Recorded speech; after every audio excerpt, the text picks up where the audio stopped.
board on the top, which probably could be updated now, and connects to two Motorola radios, so providing transmit and receive, of course. So yeah, basically, I suppose an oversized hotspot, if you like to call it that, but licensed as a repeater. Does that make more sense, Gav?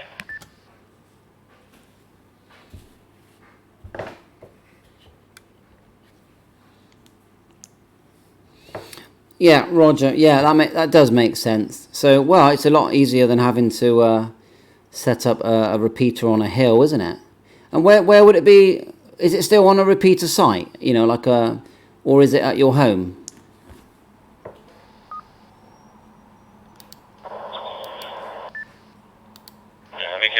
No, it's a repeater site.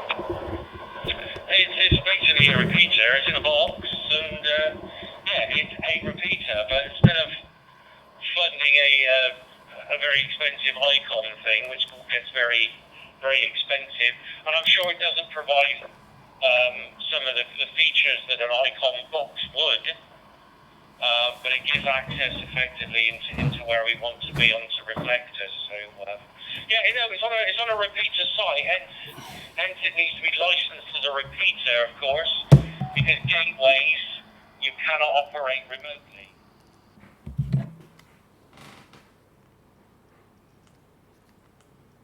They've taken that stance to stop intermediate licensees installing remote gateways, if you see what I mean. So yeah, it is remote. It's not on my address.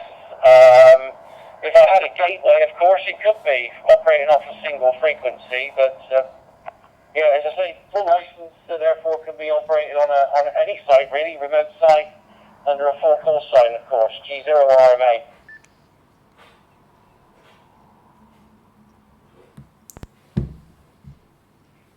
M0FXB returning, Western-super-Mare for anyone listening. So yeah, I get it now. So well, it's doing a fine job. I've actually switched to the ICOM ID-51 now. Not sure if you'd noticed the difference. I still think that's one of the best dual band handheld radios out there. The 52 is basically they added a colour screen, chucked in Bluetooth. It's a slightly bigger radio. It's taller and slightly wider. So the screen looks a bit more like the 705. Hopefully you're receiving that. Back to you. Oh, flat battery.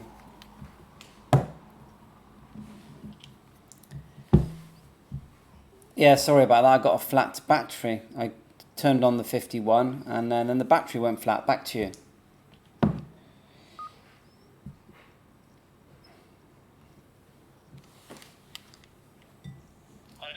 You got on the last transmission then, so I don't know if I explained that and if you heard that or not, but yeah, oversized hotspot, licensed under a full amateur radio call sign, or advanced, what they call it these days, in a remote site, okay?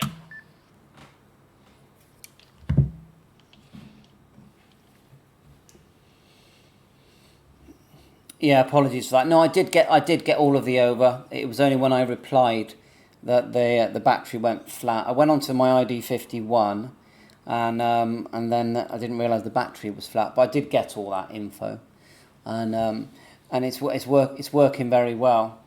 Now you've got the 5100, haven't you? Because I've still got my 5100, and I use that a lot because it's such a good base station here at home with the dual band.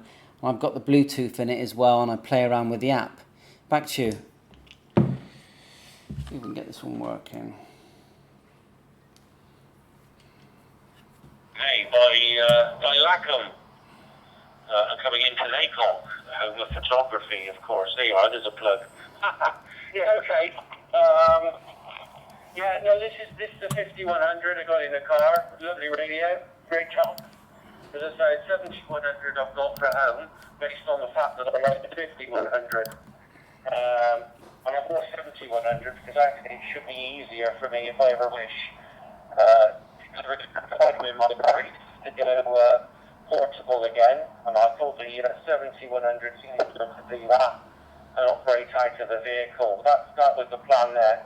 But yeah, as I say, not having huge amounts of time to play radio recently, that's for sure. I've been, during lockdown was great, but now we're back to work. Time seems to be a little scarce.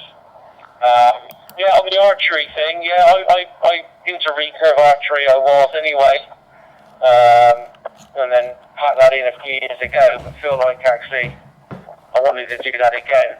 Chippenham have got an archery club, so I'm passing it every day.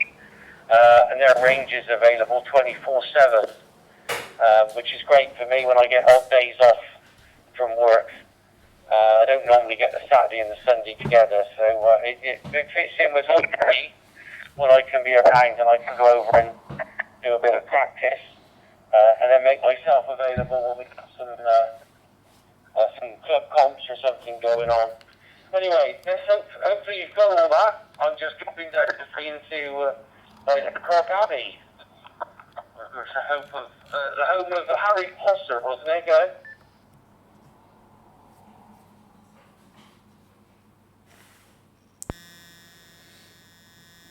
M0FXB returning, this time on the ID-51, and yeah, 5100, a lovely radio. You know, I haven't watched Harry Potter that often, but the couple of times I did, I thought it was brilliant. And yeah, not sure where the home is and the area, but yeah, sounds fun. Just looking at your QRZ now, I wonder if you still got the same equipment. I've still got my G5RV. I bought a long wire with a 9-to-1 Ballon. That seems to work well, and I just chuck that out in the garden as I feel. It's not permanently installed like the 5RV. I use the 7300 for HF really. But you've also got the 7100. That's very nice radio, isn't it? Matches well with the 51 and the 5100.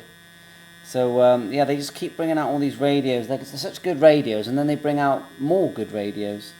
So it's trying to control yourself not to buy, because they're getting more and more expensive, aren't they? Right, I'll check it back for a final. Think about having some tea. Got a few kids here today. I've got 2 grandkids and a new dog, which is a border collie, 4.5 months old. So I've been enjoying her and going out with long walks with my wife.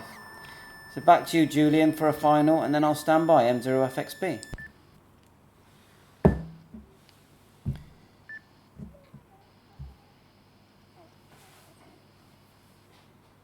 Hopefully that was received, we hope. No. Q. Should have been received. Same frequency. So a lot of time is obviously still involved in that. And with all this craziness, of course, been going on in the world and keeping everybody safe. It's been our main priority. Got some breakup now, so I'll end that chat now. So 7-3, thanks for watching. I have been by recently.